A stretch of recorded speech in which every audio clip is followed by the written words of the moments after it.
ధ్యానం చేస్తే నువ్వు దేవుడిగా మారతావు అని. ధ్యానంలో పిరమిడ్లో చేస్తే ఇంకా ఎట్లా మారుతావు అని చెప్పి. ఇప్పుడు ధ్యానం చేద్దాం. ఓకే, ధ్యానం చెయ్యాలి అంటే ఫస్ట్ మనిషికి ఏం కావాలి? ధ్యానం చేయాలంటే మనిషికి ఏం కావాలి? వారు చెప్పారు. Very good. అలా చప్పట్లు కొట్టండి. కరెక్ట్ కదమ్మా, వెరీ గుడ్. అలా చప్పట్లు కొట్టండి, కరెక్ట్ కదండి. ధ్యానం చేయాలంటే ముందు మనిషికి ఏం కావాలి? శరీరం కావాలి. శరీరం ఉంటే కదా చేసేది. శరీరం తర్వాత ఏం కావాలి? శరీరం తర్వాత ఏం కావాలి? శరీరం తర్వాత బాగా చెప్తున్నావమ్మా, ఎందుకు నువ్వు? Very good, correct. ప్రాణం కావాలి. శరీరం తర్వాత మనిషికి ఆ శరీరానికి ప్రాణం ఉండాలి, అంతేగా? మనిషి ప్రాణం ఎక్కడుంది? మాయల ప్రకృతి ప్రాణం ఎక్కడుంది? చిలకలో ఉంది. మనిషి ప్రాణం ఎక్కడుంది? శ్వాసలో ఉంది. మనిషి ప్రాణం ప్రాణం కావాలి. కాబట్టి ఈ రెండు ముఖ్యం. కాబట్టి మనిషి యొక్క ఇది కాబట్టి శరీరం కావాలి. కాబట్టి ఈ శరీరాన్ని గురించి కొంచెం మాట్లాడుతున్నాం. ఎందుకంటే ఈ శరీరం ఎక్కడి నుంచి వచ్చింది? ఈ శరీరం మనకు ఎక్కడి నుంచి వచ్చింది? ప్రతివాడు తల్లిదండ్రులు వచ్చింది. తల్లిదండ్రుల్లో నీ శరీరం ఎక్కడి నుంచి వచ్చింది? Very good. ఎవరు సార్? ఎవరు చెప్పింది అది? ఆహారం చెప్పింది ఎవరు సార్? మీరేనా? Very good. అది ఎవరు చెప్పారు తెలుసా? భగవద్గీతలో శ్రీకృష్ణుడు చెప్పాడు, అన్నాద్భవంతి భూతాని అని చెప్పాడు. కాబట్టి నీ యొక్క శరీరం ఎక్కడి నుంచి వచ్చింది? అన్నంలో నుంచి వచ్చింది. అందుకనే ఎక్కువ తిన్నామనుకోండి ఏమవుతాం? మన శరీరం ఏమవుతుంది? లావు అవుతుంది. ఒక 10 రోజులు తినలేదనుకోండి, నీ శరీరం ఏమవుతుంది? సన్నబడుతుంది. కాబట్టి అన్నానికి శరీరానికి డైరెక్ట్ రిలేషన్షిప్ ఉంది. అంటే నువ్వు ఎటువంటి ఆహారం తిన్నావో నీకు అటువంటి ఆలోచనలు. నీకు ఎటువంటి ఆహారం తింటావో అటువంటి ఆలోచనలు. అందుకనే మన అమ్మ, మన పెద్దవాళ్ళు ఏం చేసేవాళ్ళు? మడిగట్టుకొని మంత్రాలు చదువుతూ నామస్మరణ చేస్తూ ఇంట్లో వాళ్ళందరికీ అన్నం ఉండేవాళ్ళు. ఎందుకు తెలుసా? ఆ నామస్మరణ, ఆ యొక్క అన్ని సద్భావాలు అన్నీ కూడా ఆమె కనుక వంట చేస్తుంటే ఆ చేసేటటువంటి వంటలోకి వెళ్తాయి ఆ భావాలని. అవి ఇంట్లో వాళ్ళందరూ తింటుంటే అవి ఆ భావాలు దాని ద్వారా వాళ్ళకి వెళ్ళి కాపురం అంతా చాలా సుభిక్షంగా ఉంటుంది. కాబట్టి తినే ప్రభావం, అన్నంలో ఉన్నటువంటి ప్రభావం. అందుకని మనం ఏం తినాలి? సాత్వికమైనటువంటి ఆహారం తినాలి. సాత్వికమైనటువంటి ఆహారం ఎక్కడుంది? శాకాహారంలో ఉన్నది. మీరు ఎవరన్నా మాంసాహారం తింటే నేను మనం విమర్శించడం లేదు, శాకాహారం మంచిది అంటున్నా నా ఉద్దేశం. బ్యూటిఫుల్ క్వశ్చన్ తల్లి, బ్యూటిఫుల్ క్వశ్చన్. ఒక్కటమ్మా, మాంసాహారంలో ఉన్నది శాకాహారంలో లేనిది ఏది లేదు. అంటే ఎవరన్నా నాకు మాంసాహారం చాలా రుచి అండి, నాకు మాంసాహారం అంటే ఇష్టం, పెద్దవాళ్ళు అలవాటు చేశారు, నేను తింటాను, ఓకే, తప్పలేదు. చెప్తున్నా కదమ్మా, నేను డాక్టరే కదా, నేను డాక్టర్ కదా, నేను వెజిటేరియన్ అమ్మా, డాక్టర్ కదా. మాంసాహారంలో లేనిది శాకాహారంలో ఉన్నది ఏది లేదు. నేను అదే అంటున్నాను, నీకు ఇష్టం తిను, ధ్యానం చేయి. ఒక్కటి మాత్రం నిజం, నువ్వు మాంసాహారం తిను, ధ్యానం చేయి, నీకు తెలియకుండానే నువ్వే శాకాహారిగా మారిపోతావు. అందుకని నేను ఇప్పుడు క్లాసుకు రాగానే ఎవరైనా మాంసాహారం అంటే నువ్వు మాంసాహారం మానకపోతే ఈ క్లాసులో నువ్వు ఉండడానికి వీలేదని నేను చెప్పడం లేదమ్మా. మాంసాహారం తినండి, మీకు తప్పనిసరి అయితే మాకు అలవాటైంది సార్, మా పెద్దవాళ్ళు ఉంది, మేము మానలేకపోతున్నాం సార్, ఓకే అమ్మా, తప్పలేదు. అంతేగాని డాక్టర్లు చెప్పారు కాబట్టి నేను తింటున్నానని మాత్రం అన్నారు. ఎందుకంటే మాంసాహారంలో లేనిది శాకాహారంలో ఉన్నది ఏమి లేదు. కొంతమంది బలం, ప్రోటీన్స్ అని అంటారు. ఏనుగు ఎంత పెద్ద జంతువమ్మ, ఏం తింటుంది? శాకాహారం. జిరాఫీ ఎంత ఎత్తు పెరుగుతుంది, ఏం తింటుంది? శాకాహారం. ఆవు ఏం తింటుంది? శాకాహారం. అందుకని ఆవునేమన్నారు? సాధు జంతువు అన్నారు. సింహం ఏం తింటుంది? మాంసాహారం. అందుకని ఏమన్నాం? క్రూర మృగము అన్నారు. అందుకని మాంసాహారం అలవాటు ఉంటే కాబట్టి ధ్యానం కూడా చేయండి. ధ్యానం చేస్తుంటే మీకు తెలియకుండానే 1 సంవత్సరం చేసేటప్పటికి మీలో అవి మిమ్మల్ని ఆ రకంగా నన్ను మార్చేస్తాయి. ఎందుకమ్మా, ఇప్పుడు గ్రేట్ ఎగ్జాంపుల్ ఏంటో తెలుసా? చిల్లకలూరుపేటలో స్వామి గారని ఒక ఆయన ఉన్నాడు, నా ఫ్రెండ్. ఆయన ఇంట్లో పిరమిడ్లు కట్టాడు. పత్రిజీ గారు ఆయన ఇంటికి వచ్చాడు. ఆయన ఇంటికి వచ్చి పిరమిడ్ ఓపెన్ చేశాడు. మేము వెళ్ళి పిరమిడ్ కూడా చేసాం. ఆయన మెడిటేటర్, బ్రహ్మాండమైన మెడిటేటర్, ప్రచారం చేస్తారు. పత్రిజీ గారు ఇంటికి వచ్చాయంటే అర్థం చేసుకోండి. అన్నీ తింటాడండి, అన్నీ చేస్తాడు. ఒకే ఒక్క వీక్నెస్ మాంసాహారం. అన్నీ తింటాను సార్, నేను ఒక్కడి మాత్రం తిన్నాను. వాళ్ళ అమ్మాయి అనంతలక్ష్మి అని గుంటూరులో ఉంటుంది. నన్ను పిలిచి, సార్ మా నాన్న అన్నీ చేస్తాడు సార్, అదొక్కటి మార్చలేకపోతున్నాను. ఇందాక చెప్పారు కదా కొన్నెపాడు అని ఫస్ట్ క్లాసు.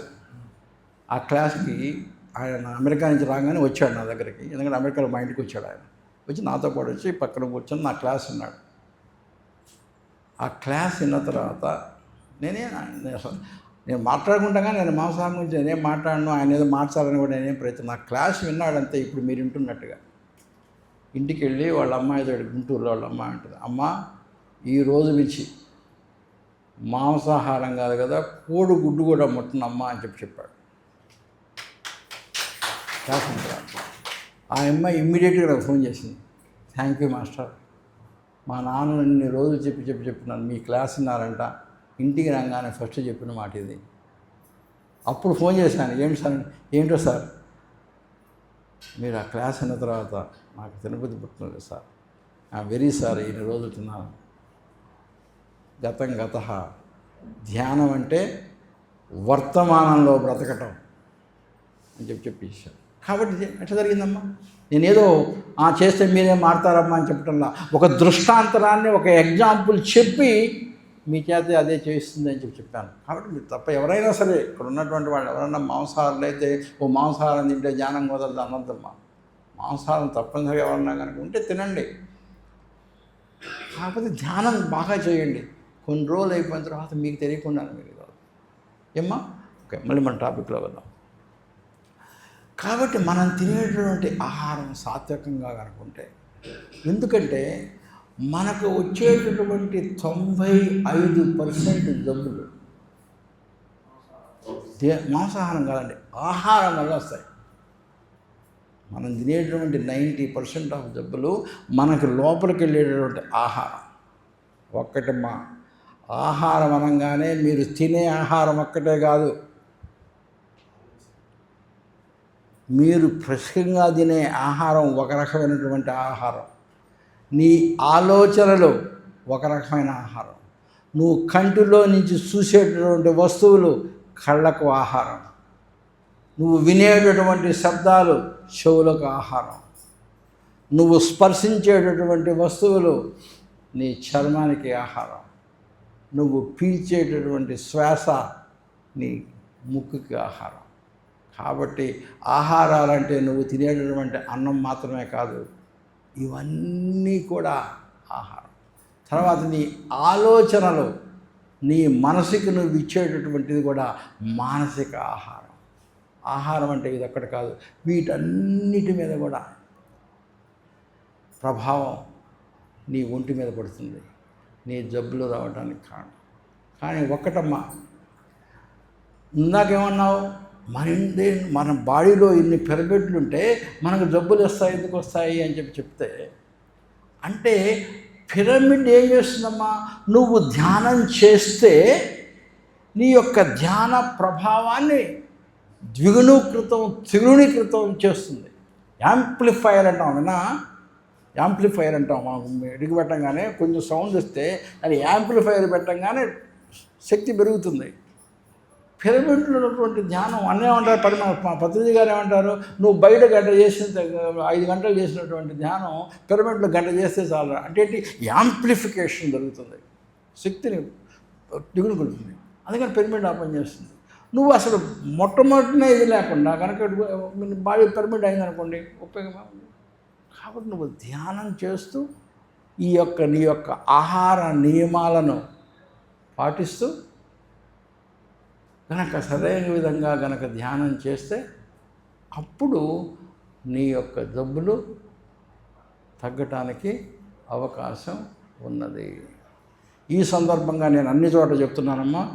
ఈ సందర్భంగా ఇంకొక విషయం కూడా చెప్పదలుచుకున్నాను. పత్రిజీ గారు ఏమన్నారు, నో మెడిసిన్ నో డాక్టర్ అన్నారు. ఆ విషయాన్ని మీరు చాలా చాలా చాలా జాగ్రత్తగా వచ్చారు. ఎందుకంటే చాలామంది ఈ మాట విని సీరియస్ జబ్బులున్నా కూడా ఎటువంటి మెడిసిన్స్ తీసుకోకుండా ప్రాణాల మీద తీసుకున్నటువంటి వాళ్ళు చాలామంది ఉన్నారని నేను విన్నాను. ఒకటి గుర్తుపెట్టుకోండి, జబ్బు ట్రీట్మెంటు, జబ్బు 2 రకాలుగా జబ్బులు నివారించవచ్చు. ఒకటేంటి, ప్రివెన్షన్ అంటారు. ప్రివెన్షన్ అంటే ఏంటమ్మా, జబ్బులు రాకుండా చేసుకునేటటువంటి దాన్ని ప్రివెన్షన్ అంటారు. Prevention is better than. రెండోది ఏంటి, క్యూర్ అంటే జబ్బులు వచ్చిన తర్వాత చేసుకునేది. అంటే ఏంటి, నువ్వు ఎప్పుడైతే సరైనటువంటి ఆహారం తీసుకొని ఈ పిరమిడ్ శక్తిని కనుక నువ్వు ఉపయోగించుకుంటే నీకు జబ్బులు రాకుండా ఉండటానికి ఎక్కువ ఆస్కారం ఉంది. అంటే ప్రివెన్షన్కి నీకు అవకాశం ఉంటుంది. అప్పుడు నీకు డాక్టర్ అవసరం ఉండదు. No doctor no medicine. నువ్వు సరైనటువంటి ఆహారం తీసుకొని సరైనటువంటి. కానీ కొంతమంది ఏంటి, నేను ధ్యానంలోకి వచ్చాను, నాకు వచ్చింది, ధ్యానం తగ్గించుద్ది. ఎట్లా తగ్గిస్తుందండి, నువ్వు నిన్నగాక మన ధ్యానంలోకి వచ్చావు. ధ్యానం యొక్క అంచులకు వెళ్ళాలి. ధ్యాన అంచులు ఏంటో తెలుసా, ఇందాక పతంజలి అష్టాంగ సూత్రాలు ఉంటాయి. ఏం తెలుసా, ఫస్ట్ యమ, నియమ, ప్రాణాయామ, ఆసన, ప్రత్యాహార, ధారణ, ధ్యానం, సమాధి. ధ్యానం ఎక్కడ పెట్టాడమ్మా, 6 పెట్టాడు, 6లో పెట్టాడు. ఈ 6 అక్కడికి చేరాలంటే ఈ ముందు 5 కంప్లీట్ కావాలి. నువ్వు ఇవన్నీ ఏం చేయకుండా నేను కొంచెంసేపు కూర్చున్నాను, ధ్యానం చేస్తున్నాను, నాకు జబ్బు తగ్గాలి అంటే ఎట్లా కూర్చుంటాము? న్యాయం అడగటం అట్లా లేదు. నీకు జబ్బు వచ్చింది, నువ్వు ఈ పతంజలి చెప్పినటువంటి అష్టాంగ యోగ సూత్రాలను పాటించి ధ్యానం తర్వాత వచ్చేది అంటే సమాధి స్థితి. ఆ సమాధి స్థితిలో కనుక వెళ్ళినప్పుడు నువ్వెవరుగా మారిపోతున్నావు, దైవానిగా మారిపోతున్నావు. దైవానికి అసాధ్యమైనది ఉంటుందా, ఉండదు. ఆ స్థితికి నువ్వు చేరితే నీ యొక్క ఎటువంటి జబ్బైనా సరే నయం కావడానికి అవకాశం ఉంటుంది. అప్పుడు నో డాక్టర్ నో మెడిసిన్. అట్లా కాకుండా మనం నిన్నగాక మన ధ్యానం స్టార్ట్ చేసి అరగంట సేపు ధ్యానం చేస్తే కనీసం 1 నిమిషం నువ్వు శ్వాస మీద ధ్యాస పెట్టగలిగి 29 నిమిషాలు నువ్వు ఆలోచనతో ఉంటూ నేను ధ్యానం చేస్తున్నాను కదా. ధ్యానం చేయడం అంటే కూర్చోవటం కాదు, ఎంతసేపు నువ్వు శ్వాస మీద ధ్యాస పెట్టగలవో అంతసేపే నువ్వు ధ్యానం చేసినట్టు. Quality, not the quantity. అలా నువ్వు చేస్తే అప్పుడు నో డాక్టర్, నో మెడిసిన్. అంతవరకు డాక్టర్ కావాల్సిందే, మెడిసిన్ కావాల్సిందే. అందుకమ్మా, అందుకని మనము పిరమిడ్స్ ఉన్నా కూడా మనం ఆ యొక్క ధ్యాన శక్తిని పెంచినప్పుడు అది యాంప్లిఫికేషన్ జరుగుతుంది. యాంప్లిఫికేషన్ ఏమ్మా. అందువల్ల ఇప్పుడు కర్మ సిద్ధాంతం అని చెప్పి మీరు అడిగారు, అది చెప్పేసేసి పూజ చేస్తుంది. ఈ సందర్భంగానే మనకు నిన్న ఎవరో ఒకరు అడిగారు, జెనెటిక్ డిసీజెస్ అని కొన్ని వస్తాయి.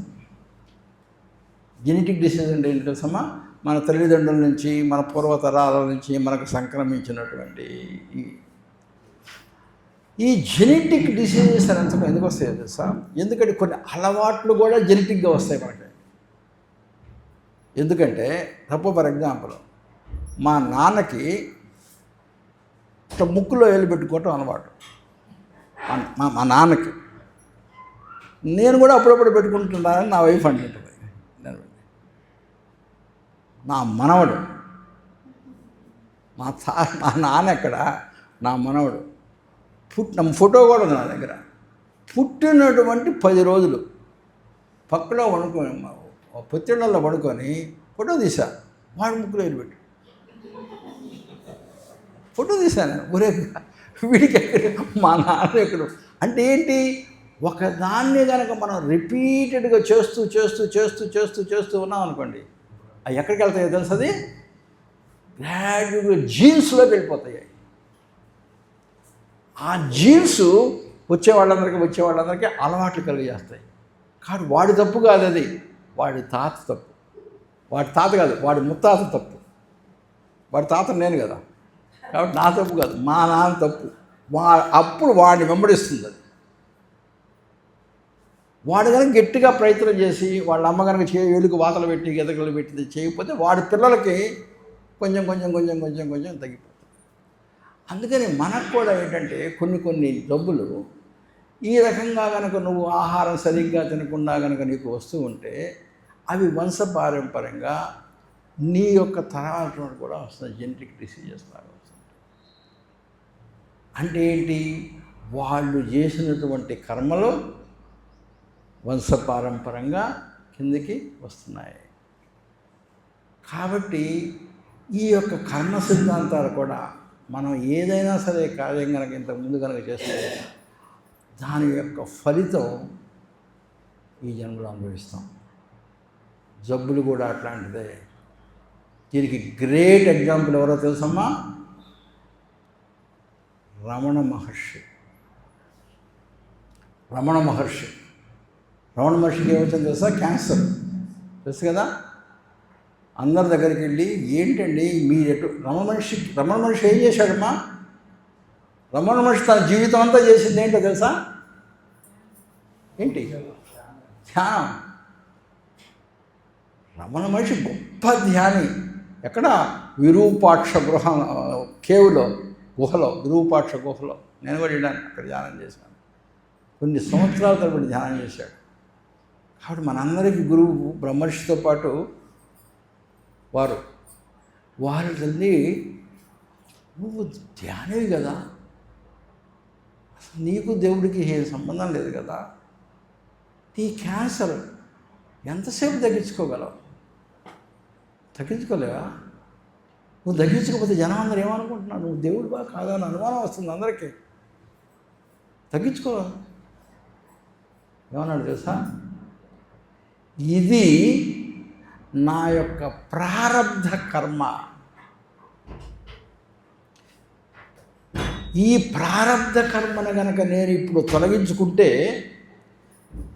ఈ ప్రారబ్ధ కర్మను నేను తీర్చుకోవటం కోసమని మళ్ళీ జన్మనెత్తి మా అమ్మ కడుపులో 9 నెలలు ఒక చెరసాలలో, చీకటి కొట్లో చెరసాలలో బతికినట్టుగా 9 నెలలు మా అమ్మ కడుపులో చెరసాల్లో ఉండే జైలు వాళ్ళు కట్టేస్తారు తెలుసా, అక్కడే అన్నం పెడతారు. ఆ రూమ్లోనే పాసు పోసుకోవాలా. ఒక చిన్న కమ్మోడు ఉంటుంది, ఆ చర్మలోనే లెట్రిన్కి వెళ్ళాలా. చెరసాల్లో ఉండేవాడు. మన గతి కూడా అంతే కదండి. 9 నెలలు ఆ చిన్న ప్లేస్లో, ఇంత ప్లేస్, కొద్దిగా ప్లేస్ ఇస్తారు జైల్లో, అక్కడే కూర్చోవాలా. చీకటి, లైట్లు వేయరు, అన్నం ఏమో దీంట్లో నుంచి పెడతారు, గుంటెలు అక్కడే పోసుకోవాలి, దొడ్డికి అక్కడే కూర్చోవాలి. మనం 9 నెలలు ఆ రకంగా బతకాలి.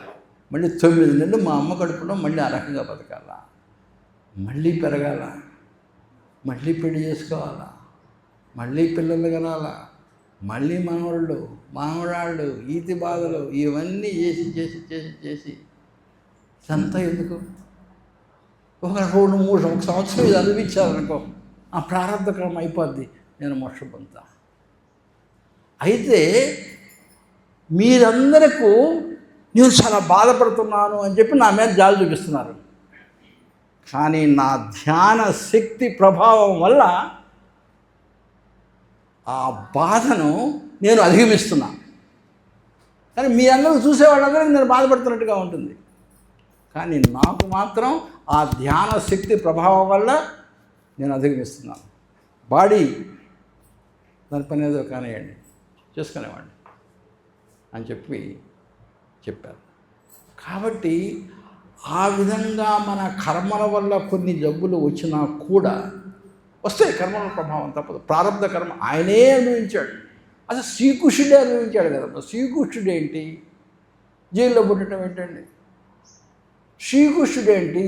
ఒక బోయేవాడి చేత బాణం వేస్తే చచ్చిపోతాడా? ఒక బోయేవాడు చిన్న బాణం వేస్తే చచ్చిపోతాడా? శ్రీకృష్ణుడు. కృష్ణుడు అంటే ఎవరు? అదంతా ఏంటో తెలుసా? ప్రారబ్ధ కర్మ. కాబట్టి మహామోహనుడికి, అందుకు మన పత్రిజీ గారు ఇదంతా తీసేయండి. మన పత్రిజీ గారు ఏంటి చెప్పండి? కిడ్నీ ప్రాబ్లం వచ్చింది. ఆయన కావాలంటే తగ్గించుకోలేడు. పత్రిజీ గారు సామాన్యుడా? రమణ మహర్షి కంటే తక్కువైనాడా? కానీ ఎందుకు తీసుకెళ్ళాడు? డాక్టర్ వస్తే చెప్ప మీద కొట్టేవాడు. అసలు బాబు ఎందుకు తగ్గించుకోండి? ప్రారబ్ధ కర్మ.